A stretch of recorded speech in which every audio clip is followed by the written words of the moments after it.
Every story appears ordinary till you see the core side of it. And what you're looking for is the story behind the news. We bring it to you from Lagos, the commercial capital of Nigeria. Giving you all sides and political stories round the clock. Every detail from the start line to the final whistle.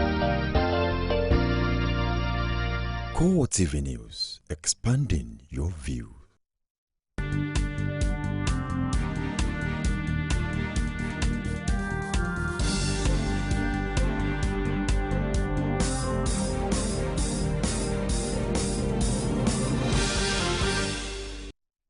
Hello there, welcome to CoreTV Primetime News. I am Gift or Gete. In our major story, Federal High Court in Lagos orders NDLEA to vacate Ogun Senator-elect home with immediate effect.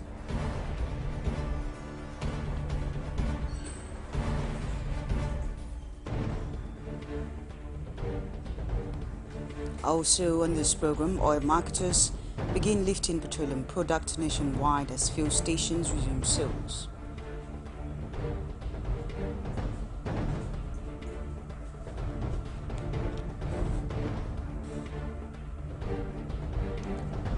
People's Democratic Party appoints Haliru Bello as acting BOT chairman.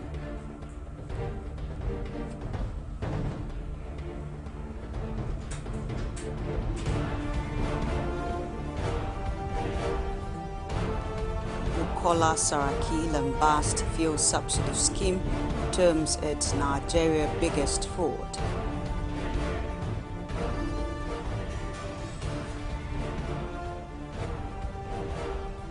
Now outside Nigeria, Iraq begin anti-ISIS and operation to drive Islamic State's militants. It's good to have you stay on with us now. Details of the headlines and other stories.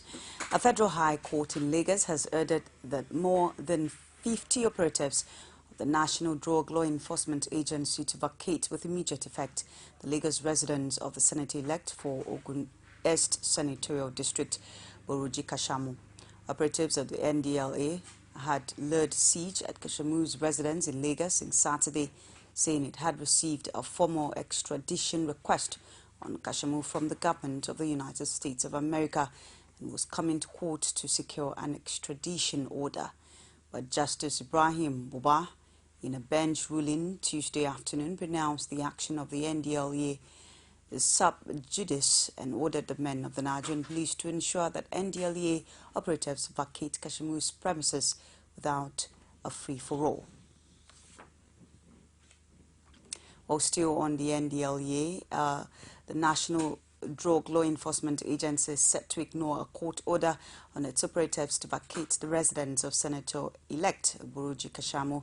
NDLEA said in a statement issued by its spokesman, Michel Ofoyeju, that the order is an attempt to prevent it from performing its statutory functions.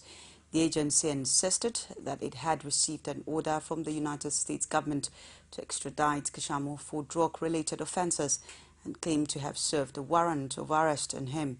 It said it was prepared to explore all legal means to pursue the case to a logical conclusion.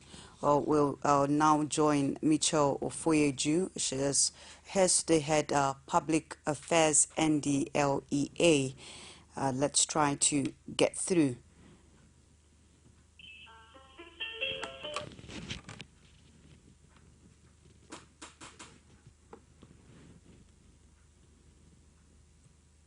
Hello.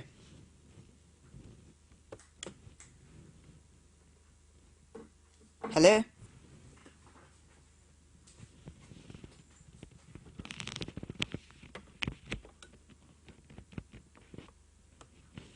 Hello, are you there? Yeah, good evening. Good evening. Okay, you are still at Kashamu's residence? Exactly. Why are we still there when there was a court order that you should vacate the premises immediately? Well, as we speak, we haven't seen any order requesting the NDLA to leave the premises. Okay. Yes, I've only heard it in the news. I haven't seen it.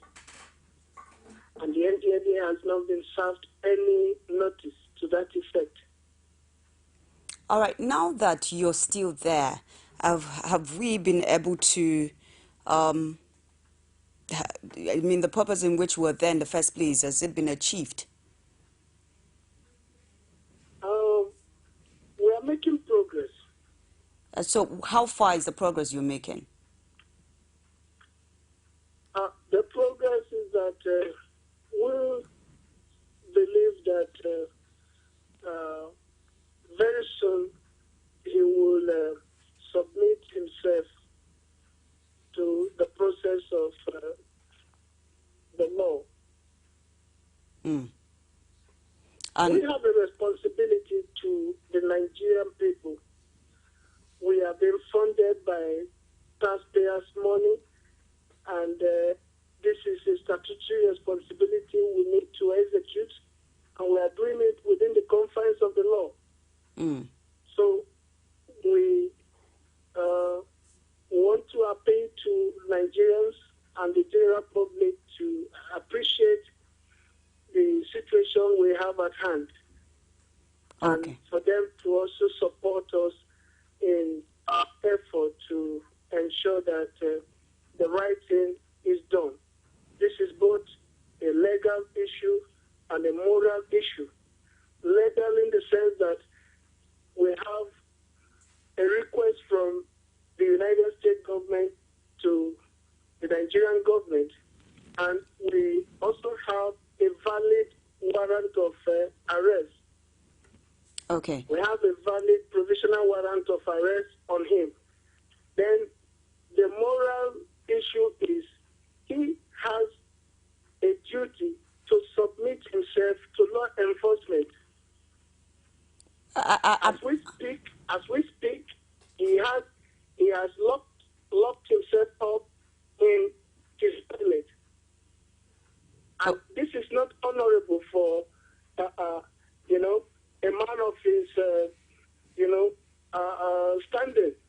We expect him to present himself to the National Drug Law Enforcement Agency.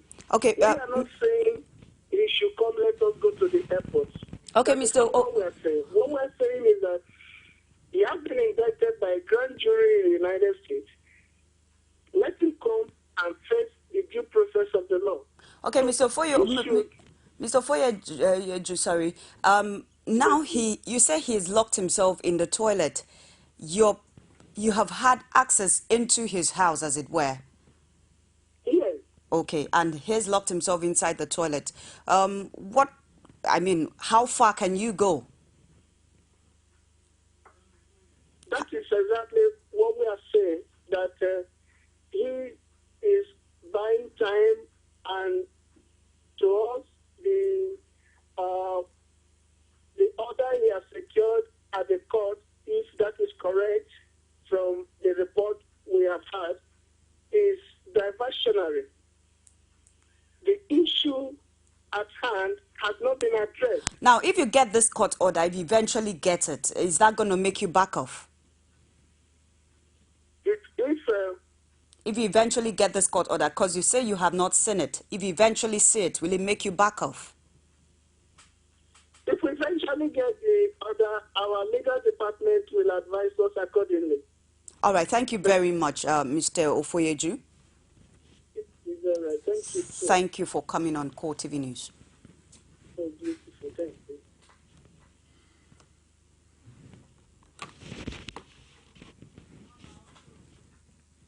All right, that's Mr. Ofoyeju, Michelle Ofoyeju. He's the head public affairs NDLEA and presently at Kashimu's residence. And you've heard for yourself. We continue with the rest of the story. The Attorney General of the Federation and Minister of Justice, Mohammed Adoke, has refused to comment on issues surrounding the house arrest of Senator-elect Buruji Kashamu in Lagos. He, however, insists that the new criminal justice bill recently signed into law by President Goodluck Jonathan will address challenges in the administration of justice system in Nigeria.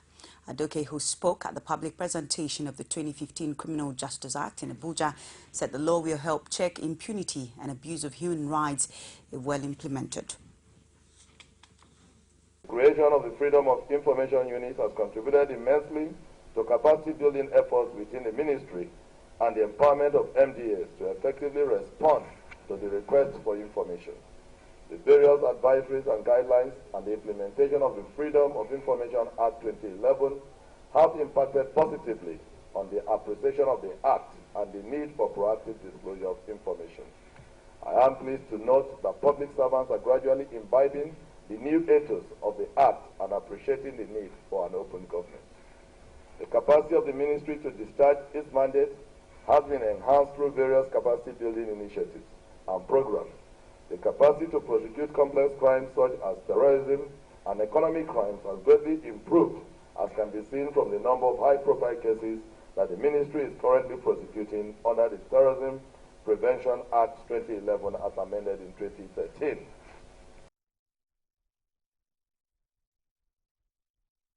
Legal practitioners have backed the recent order given by the Federal High Court in Lagos and the Justice Ibrahim Boban that the National Drug Law Enforcement Agency vacates the residence of the embattled Ogun State Senator-elect Buruji Kashamu for what it termed as unconstitutional extradition process to the U.S. for an alleged drug trafficking offense.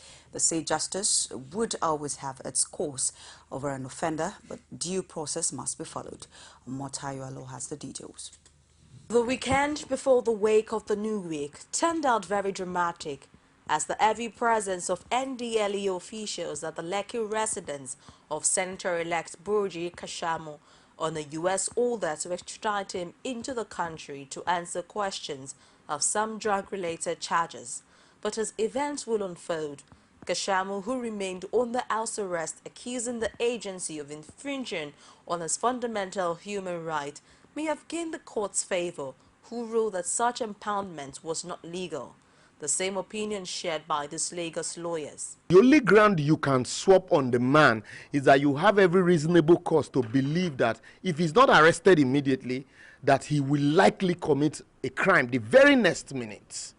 Otherwise, what will be encouraging will be impunity. Otherwise, you can be sleeping in your house, police will just invade you and say they have been on your case for 30 years. If you've been on the case for 30 years, by now you ought to have perfected all your paperwork. Now, what NDLA ought to have done would have been to get a warrant of arrest from the court before going there. There wouldn't have been need to lay siege in his house. They couldn't have. For what the court did now is writing.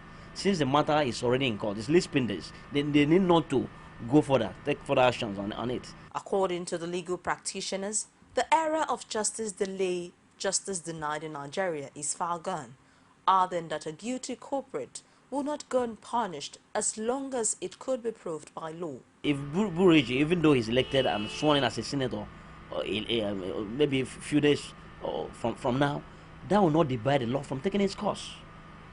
That will not debar the law from taking its course. You will also answer the charges. We have had instances of where senators are also in the house and they face corruption charges. They face some other charges relating to security and so on and so forth. Even if he becomes a senator, immunity doesn't cover him from criminal prosecution. And so what basically they are trying to do is to see how they can drag this case and see how they delay it here to remain in Nigeria, knowing fully well that the windmill of justice in America grinds faster than the way it is in Nigeria. Meanwhile, the United States Department of Justice has expressed readiness to assist Nigeria with proper documentation on his extradition and express trial before a U.S. district judge in Chicago. Omotayo Alo, CoreTV News, Lagos. Following Monday's good news of the call-off of strike action by oil marketers and the lifting of oil, fuel is now on sale in many filling stations. Patience Ajiboye, who took a tour of some stations around Lagos, completes the story. Following the meeting of the Senate Committee on the downstream sector of the petroleum industry with oil marketers, Nigerians have greeted the news of the resolution of the rift between oil marketers and the federal government with relief. The product, which hitherto was being sold between 100 naira and 600 naira at and fuel stations, or by black market vendors, is now available at the usual pump price of 87 naira per litre. On CoreTV News crew visits to various filling stations on the Lagos-Ibadan Expressway axis, Lagos residents are not taking chances as they are seen trooping out at the early hours of the day with their gallons and vehicles to purchase the now cherished commodity.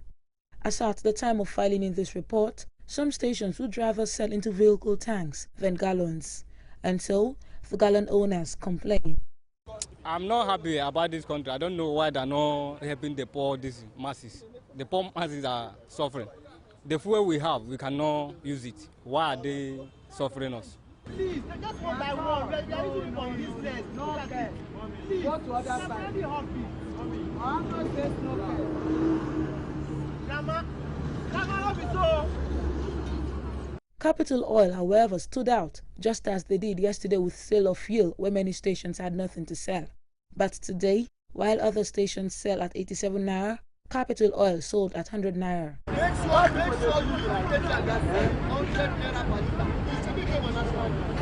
To avoid chaos during sales, some fuel stations have resorted to using security operatives to enforce sanity, while in some others, the rush is uncontrollable, especially in Fadeyi. On Ikorodu Road, however, some fuel stations are yet to resume, refusing to speak on camera. An operator says they are yet to be supplied, but are hopeful that the product arrives before the day ends. For commercial drivers, they do not seem ready to revert to their former bus charges, as they say they want to be sure petroleum products has indeed come to stay. Others say they want to use up what they bought while the stock was hiked. Now 15 I had the carry before from K to Subega. I'm for now 200. This today now 100 I had the carry. To come back to K2 now 200 the carry for this place. You know they no be today. No be today. You can 15 naira. If say that fuel, if you don't come down every today they sell out for the water to 200 today now. Black market vendors have not given in, as they still say 30 liters cost 9,000 naira, giving reasons of going through hurdles to get the product. Travelers also have to pay more than their usual fare. Prior to now, we do pay 5,000 naira, but today I'm paying 8,000 naira to Port Harcourt.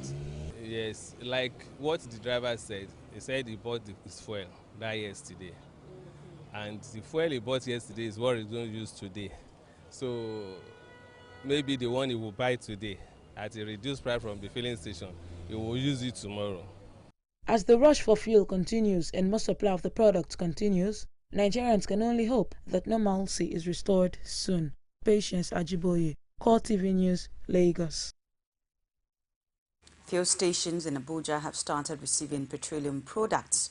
This follows the peace deal brokered by the Senate, which saw oil marketers and tanker drivers agreeing to lift fuel, but motorists are complaining of irregularities in dispensing the product. He cannot manage this kind of situation, idiot.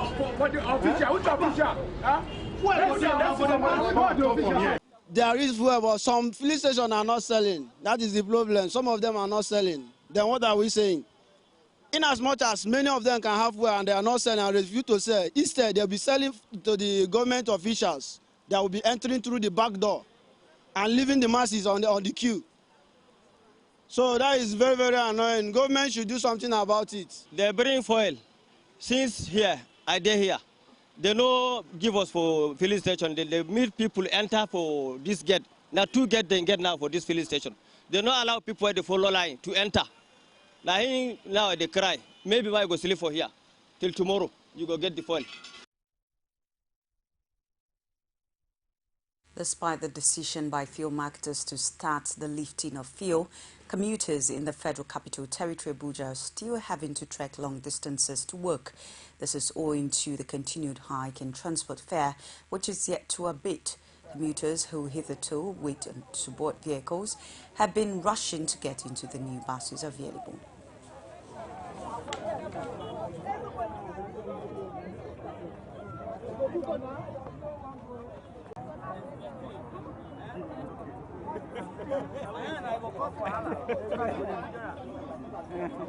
You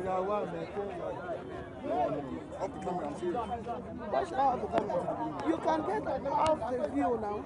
You don't ask me to off it. I'm doing my work.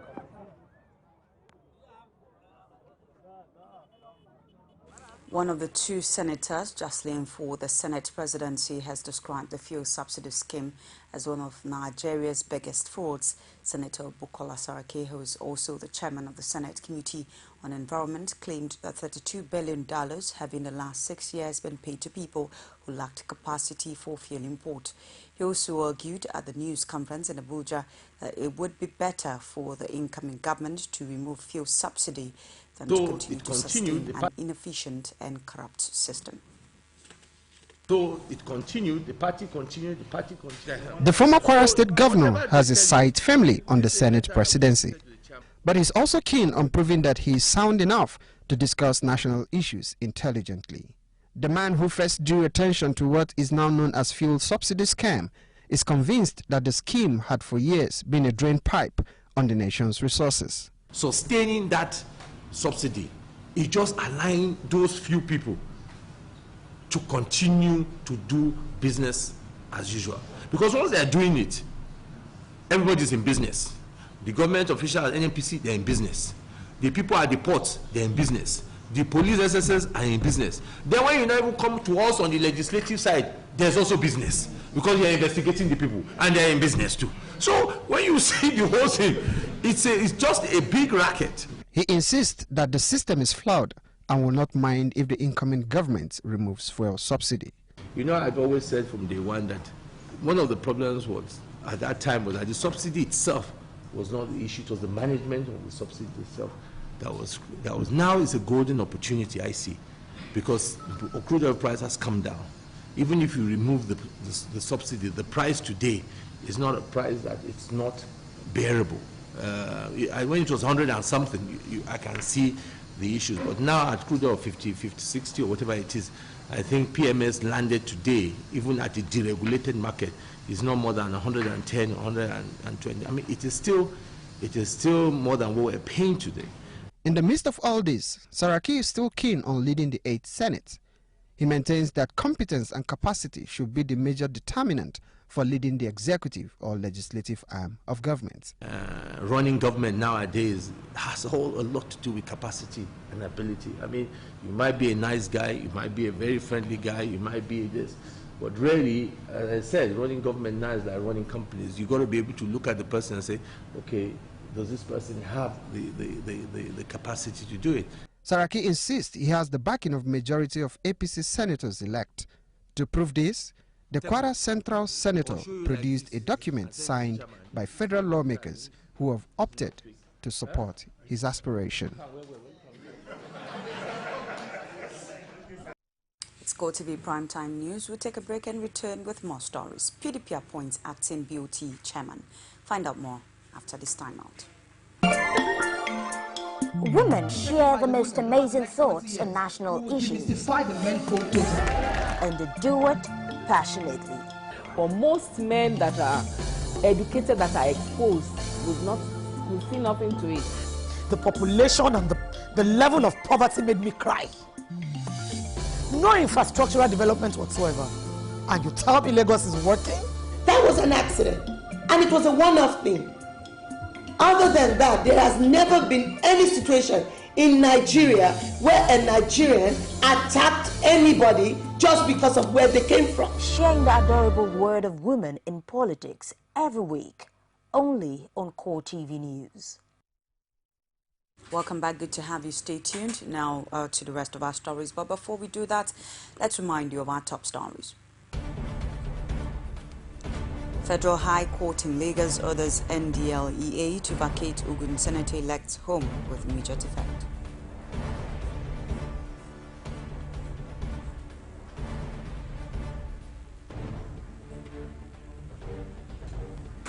Oil marketers begin lifting petroleum products nationwide as fuel stations resume sales.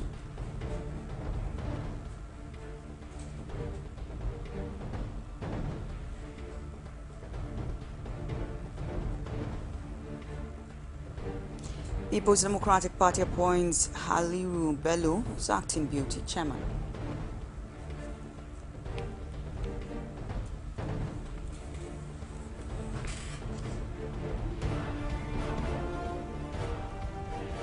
Bukola Saraki lambast fuel subsidy scheme, terms it Nigeria's biggest fraud.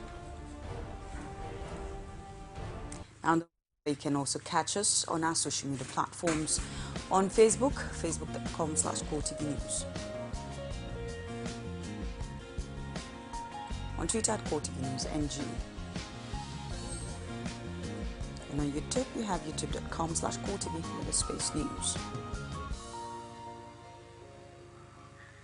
President Goodluck Jonathan says his decision to concede defeat in the March 28 presidential election made it impossible for the predictions that Nigeria would disintegrate in 2015 to come true.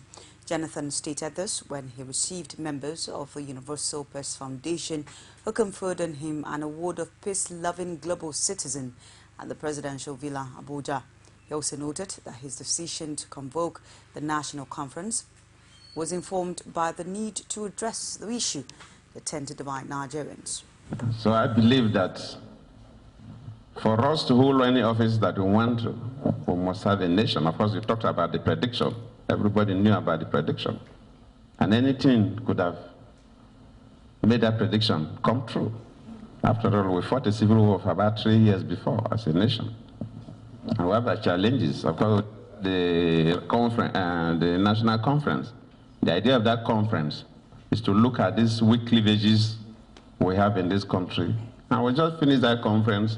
We're thinking about how to implement it so Nigeria will become a stronger, more united nation. I cannot be a party to disintegration of the country. Former Minister of Defense Haliru Bello on Monday night emerged as the acting chairman board of trustees of the People's Democratic Party. Bello, who is also a former acting national chairman of the party, replaces Chief Tony Aneni, who resigned from office last week. Outgoing President Goodluck Jonathan was expected to be named as Aneni's successor, but he declined the offer. Pius Samuel reports. This is the first meeting of PDP's Board of Trustees after the sudden resignation of the chairman, Tony Aneni, last week. The decision to make Bello acting chairman was taken at a meeting held inside the presidential villa, Abuja. He was said to be the only nomination made at the meeting. Shortly after the meeting, the acting BOT chairman spoke to journalists on the outcome of the meeting and how he intends to steer the ship of the party.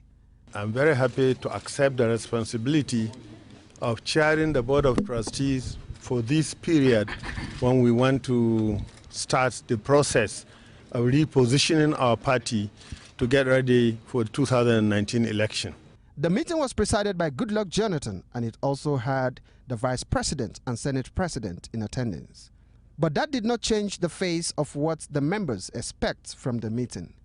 Acting PDP Chairman Uche Secondus expressed confidence that the party will rise again despite its present state. We are going to collaborate to take the party back to the people, the grassroots. And by so doing, we are going to reinvent, reposition ourselves for the new position of PDP to provide vibrant and robust and constructive opposition. Party leaders had attempted to make the outgoing president the new BOT chairman. But the secretary says the president declined to accept the offer, at least for now. The president does not accept to take that position. He prefers to be on the other side. He would not like to take the position right away as the chairman of BOT, so he obliged. Nene was sighted at the banquet hall of the presidential villa, venue of the meeting, before it started. He was not inside the hall at the time Jonathan declared it opened. Pius Samuel, CoreTV News, Abuja. The coast is now becoming clearer for Representative Femi Gbajabiamila to emerge as the next Speaker of the House of Representatives. This followed an endorsement from one of his major opponents, Mohammed Monguno, APC Borno. Monguno, who is a fourth-term legislator, made his decision known on Abuja. The Borno lawmaker is now set to be keen on being Deputy Speaker, although he did not publicly confirm his intentions.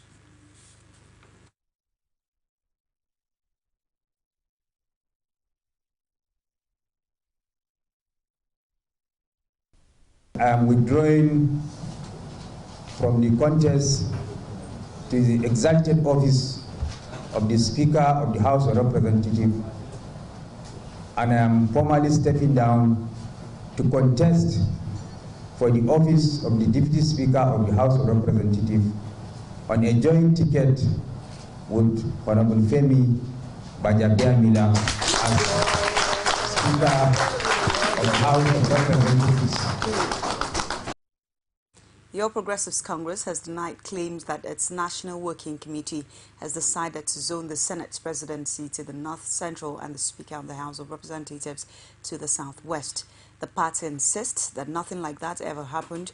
APC National Secretary Mai Malabuni said in a statement that the party was embarrassed by the story, which he argued was planted in the media to sow the seeds of discord in the party. He noted that the NWC never discussed the issue of zoning at its meeting. APC National Secretary explained that nothing has changed since the president-elect emerged his readiness to work with anyone who emerges as Senate presidency or Speaker of the House of Representatives. The police authorities have ordered watertight security around inauguration grounds across the country, including the Eagle Square in Abuja. Inspector General of Police Solomon Arase issued the order at a meeting which command commissioners of police in Abuja. Arase warned troublemakers to stay clear of inauguration venues across the country or risk being arrested and prosecuted accordingly. The preparations for the handing over ceremonies.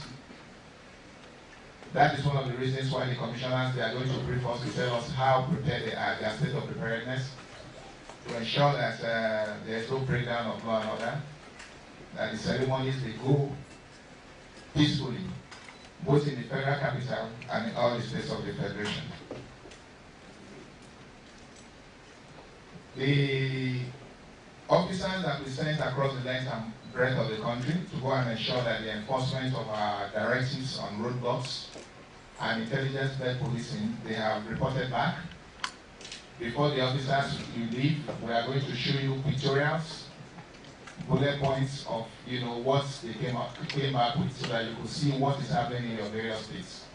And to also re-emphasize to you that we are serious that these things have to be enforced, and that our technical platform is active and robust. So it is very, very necessary that you people will enforce the rules that we have put in place to ensure that we have a safe and secure environment.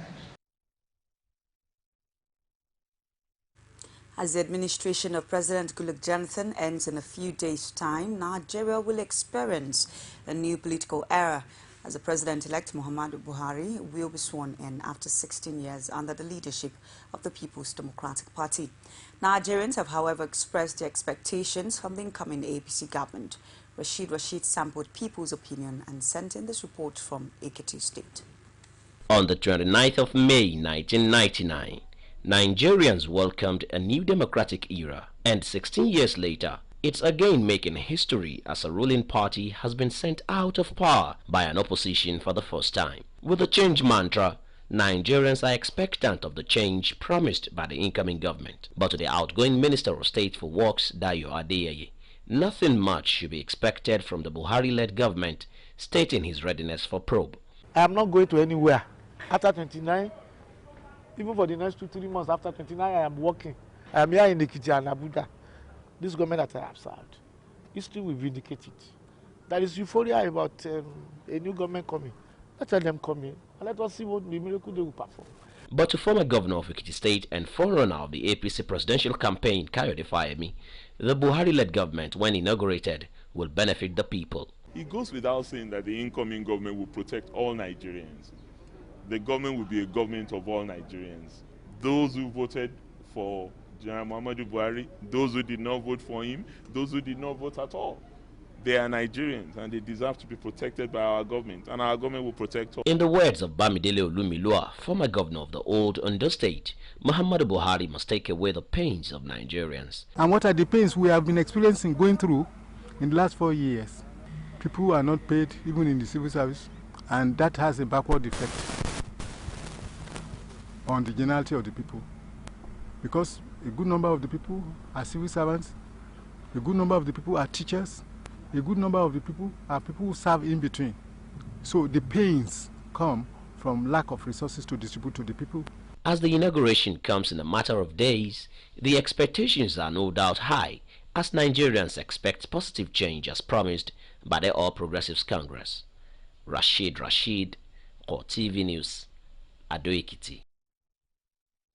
As the handover date of May 29th draws closer, Nigerians from all walks of life have continued to put forward what they believe is a panacea to the nation's myriad of problems.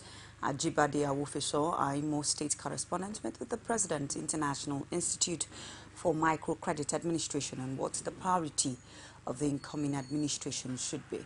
His report. Speaking on the major challenges facing the nation, Ndukwe, president of the International Institute of Microcredit Administration, says the major challenges facing the nation are unemployment and insecurity. He, however, says both are interwoven and urged the incoming administration at both state and federal levels to place creation of employment at the top of their priority. This, according to him, will reduce the crime rate in the country. So we think that since the government that is coming in is saying that what happened on 21st of May was a common sense revolution, we are believing that also they will bring that common sense approach to play on job creation. He also called for more emphasis to be placed on the acquisition of vocational skills by the youth to ensure that less people are looking for paid employment. You can't talk of job creation without trying to create skills for the population. So we are saying like China, let Nigerians become skilled. Let there be the infrastructure for training and retraining people. Let there be infrastructure for proper certification. He, however, called for the complete deregulation of the petroleum sector to stop the continuing crisis in the sector. Let's completely deregulate, completely. But you can't afford to deregulate the petroleum industry without first having sufficiency of productive capacity. So let the government, as it were, be able to get some refineries working. He also called for the adoption of the China model of development at all levels. Ajibade Awofeso, CoreTV News, Owerri. Inspector General of Police Solomon Orase has announced the arrest of two kingpins responsible for the recent wave of kidnapping in Ekiti State. He, however, attributed the success recorded, especially with the rescue of 10 hostages, to community partnership with the people of Ekiti State. Addressing commissioners of police from the 36 states and the FCT in Abuja, Orase promised to deal with criminal elements across the country. He maintained that the police will not allow any individual or group of people to hold any state captive. We will not allow any miscreants to turn any state in the federation into a revolutionary state. Wherever we find them, we will pursue them, we will arrest them, and we will prosecute them.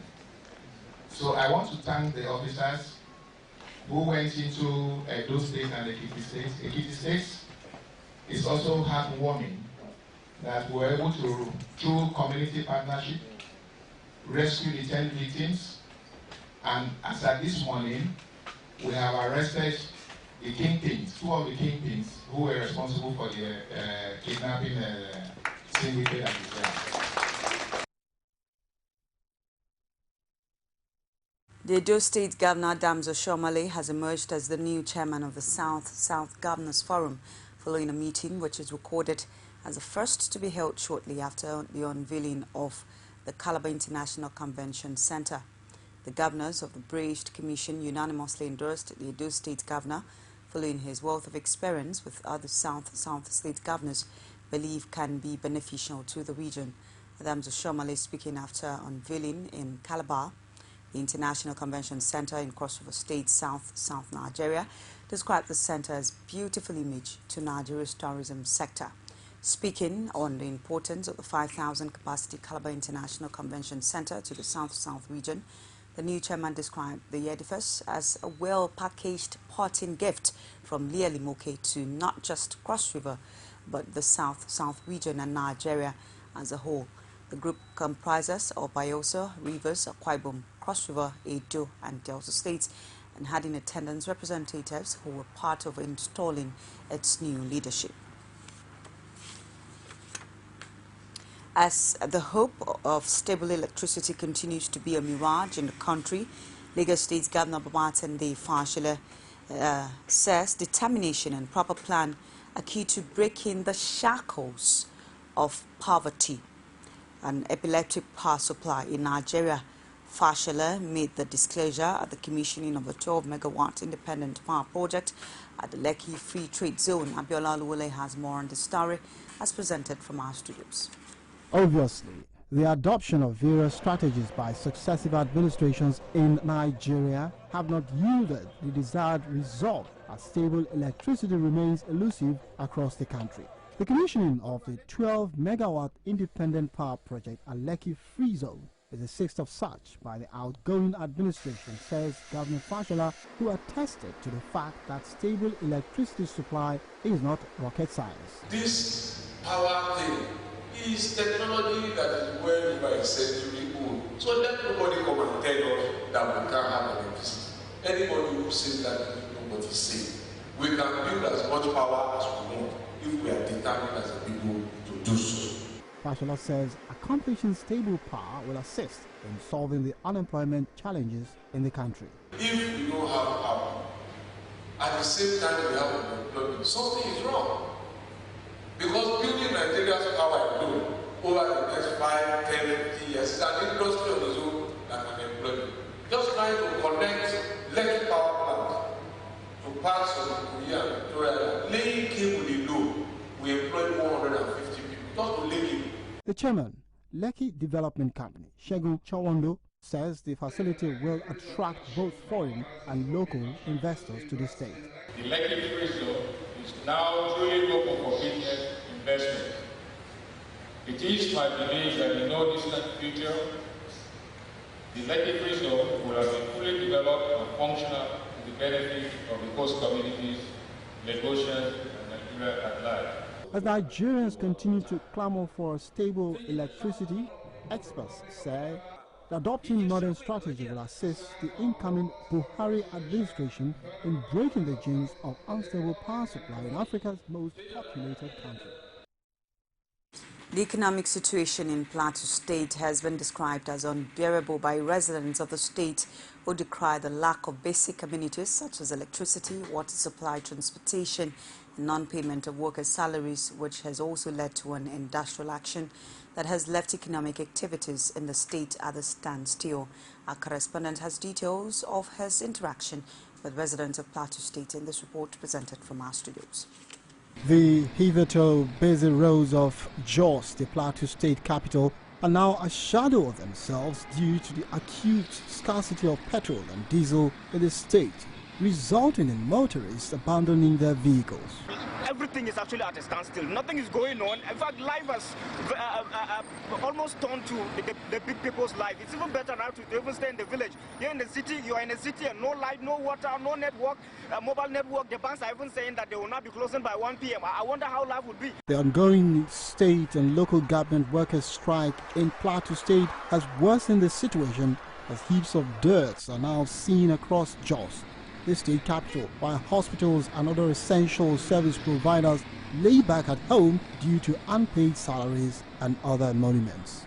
Masara Kim, middle-income earner in Jos, expressed disgust at the level of which the concerned authorities have allowed things to degenerate. We are just pleading with the appropriate authorities to help, to bring this menace to a halt, because people have died as a result of what is going on. And a lot of families are going on hungry because of what is happening on the plateau and in the country at large. It is assumed by the state residents that those in power know what to do to alleviate the suffering of the masses, but will not do it or have decided to delay the solutions for their private unhealthy gains that is inimical to the citizenry. Teresa Helom, who resides at Tundunwada area of Jos, pleads with the government to make it better or at least return the economic life of the country to the status quo. Can you imagine, even to the people who were stranded, those that were going to the banking hall as early as 1 o'clock, banks were closed because of all these things.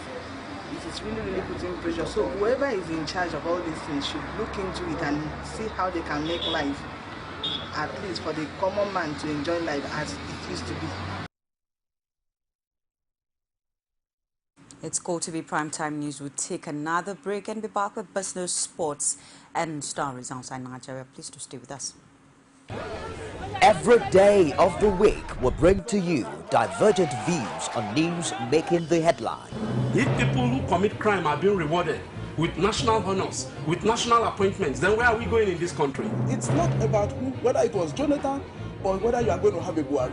It's the kind of political structure we run. Sometimes it gets confrontational. We are talking about a Buhari who at 41 became head of state. The man did not exhibit the attribute of somebody that is strong intellectually. So, comrade, you're saying if you become governor, you're going to bring back Okada? Of course. You will bring back the market women on the streets? Excuse me, don't put words into my mouth. On Core Digest, we bring all of this to the court of public opinion, where you are the judge.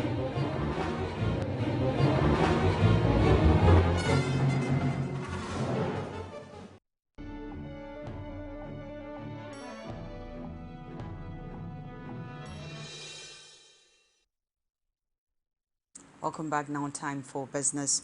The African Development Bank projects that the continent's economies will grow by 4.5% in 2015 and may reach 5% in 2016. This, it says, in its 2015 Africa Economic Outlook, is in spite of the global financial crisis.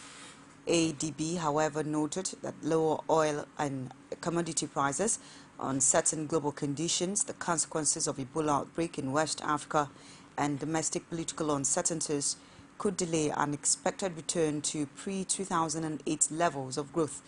It ordered that foreign direct investment, FDI, is forecasted to reach $73.5 billion in 2015 through increasing greenfield investment from China. The Nigerian Communications Commission, NCC, has stopped MTN Nigeria Communications from implementing a tariff plan called MTN True Talk Plus. The NCC says in a letter dated May 19, 2015, with ref number NCC MTN 1815, signed by the Head Compliance, Monitoring and Enforcement, Efosa Ideden, and Head Legal and Regulatory Services, Yetunde Akinloye, said the records of the Commission showed that the operator had no approval of the regulatory authority before embarking on the new promotional tariff plan. The Commission said its compliance unit revealed that the new tariff, with daily access fee of 5 naira, allowed subscribers to call all networks at 11 and 20 kobos per second to the UK, US, India, Canada and China. It said the action contravened Section 1081 of the Nigeria Communications Act 2003. The Commission has also barred MTN from further advertisement of such service in the print, electronic media and on its website.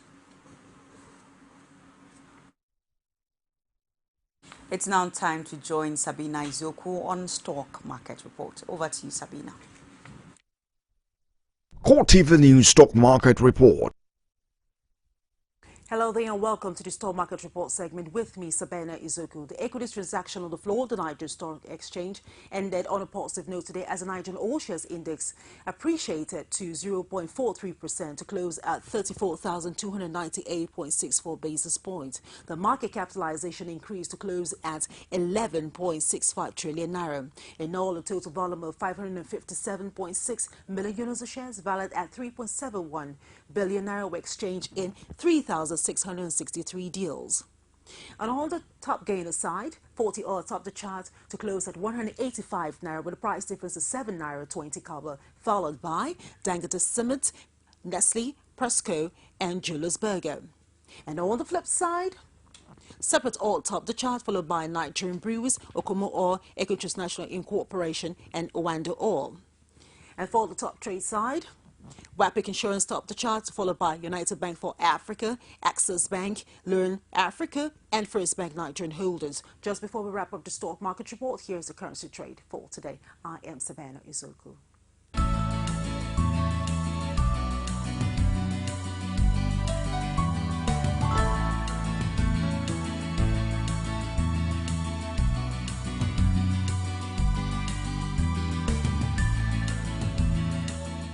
CoreTV News Stock Market Report.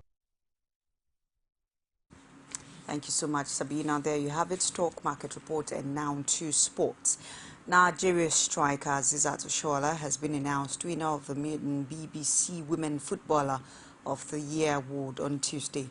Oshoala beat top women stars Spain Veronica Boquet, German Nadine Kessler, Kim Lido of Scotland, as well as veteran Brazilian star Marta to win the individual award after racking the highest votes of BBC World Service listeners. The reigning African Women Footballer of the Year became the first African-based footballer to play in the English Women's Super League after joining Liverpool Ladies from River Angels of Port Harcourt. The 20-year-old shone with her superb form at the 2014 Under-20 Women's World Cup in Canada, scoring 7 goals in 6 matches. She also helped her country to win the 2014 African Women Championship in Namibia, as well as her former club to domestic double. The Super Falcons forward has been an instant hit since joining the Reds in January, scoring 2 goals and several assists for the reigning English Women's Super League champions. The former FC Robo Starlet will hope to achieve big at the senior international level after her heroic powered Nigeria to her 7th FIFA Women's World Cup appearance, which starts on June 6th in Canada. Nigeria will open the World Cup campaign against Sweden on Monday, June 8th.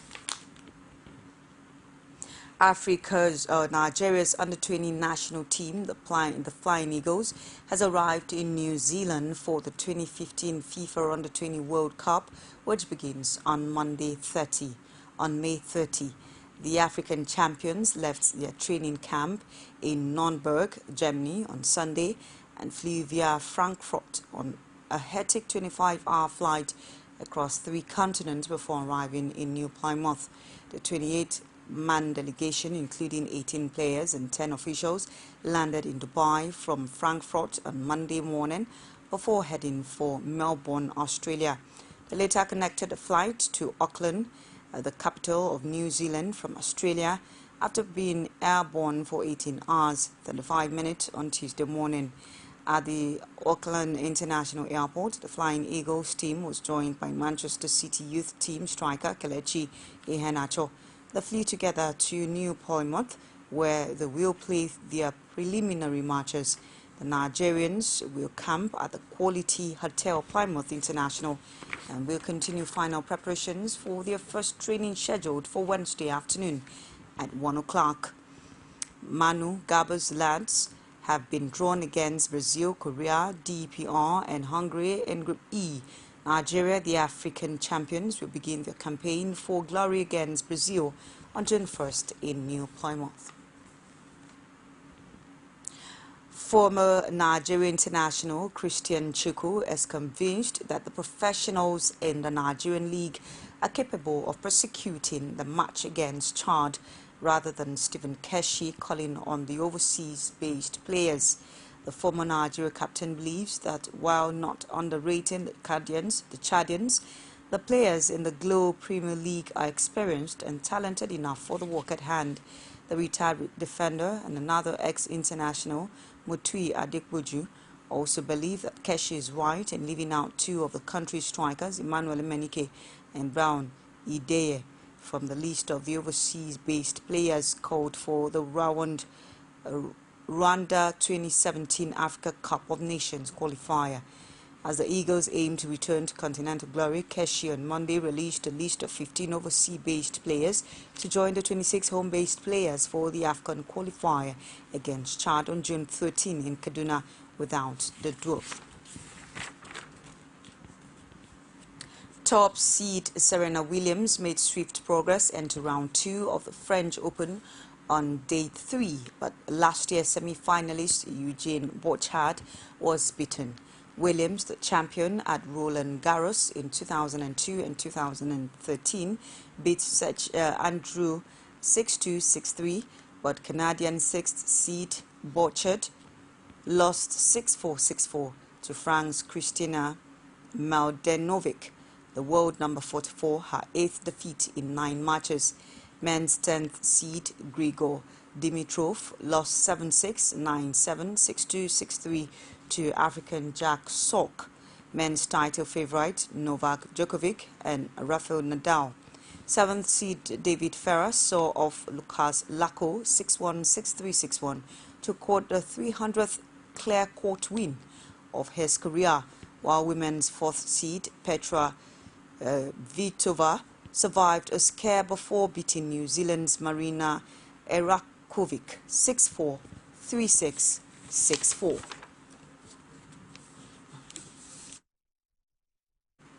It's CoreTV Primetime News. We'll take another break and return with stories outside Nigeria. Please stay with us. You know, Angela, that's a very difficult question. It is difficult to respond to that question. Angela, that's a great question. Great question, Angela. Angela, that is a very great question. That's a great question, Angela. Okay, that's a great question. Yeah, very good question. That's a good question. That's a good question. That's an interesting question. This is an interesting question you pose. 60 Minutes with Angela. Again, answers to every question you always wanted to ask. It's still CoreTV Primetime News. Pro-government forces in Iraq have formally launched an operation to drive Islamic State out of Anbar province. The announcement was made by a spokesman for the Popular Mobilization Al-Hashid al-Shabai, a force comprising dozens of Shia militants. They say the operation would see government troops and militia men move southwards from Salahuddin province and seek to cut off its ISIS militants in Ramadi. The provincial capital fell to ISIS this month after Iraq's army withdrew. Since then, government forces have been massing for a counterattack in the western province, and they say they have regained some ground east of Ramadi in the past few days. Fighting was reported south and west of Ramadi as Iraqi forces tried to cut off supply routes to the city. The offensive has been welcomed by Americans, with Vice President Joe Biden pledging full U.S. support, reports say. But he adds that Washington remains uneasy about the prominent role of Shia fighters, many of whom are backed by Iran. And that's our news for tonight. But before we go, a recap of our major headlines.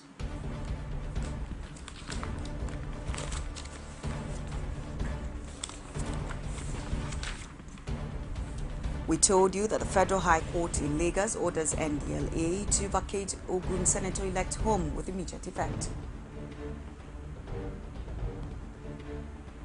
There was also a report that oil marketers have begun lifting petroleum products nationwide as fuel stations resume sales.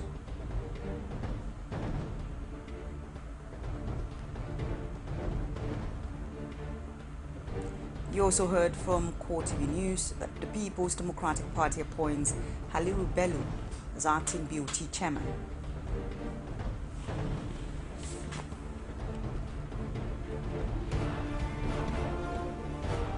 And Bukola Saraki lambast fuel subsidy scheme terms with Nigeria's biggest fraud. That's our show for tonight. Thank you so much for staying on with us. I am Gift or Gete. You have a lovely night rest. Good night.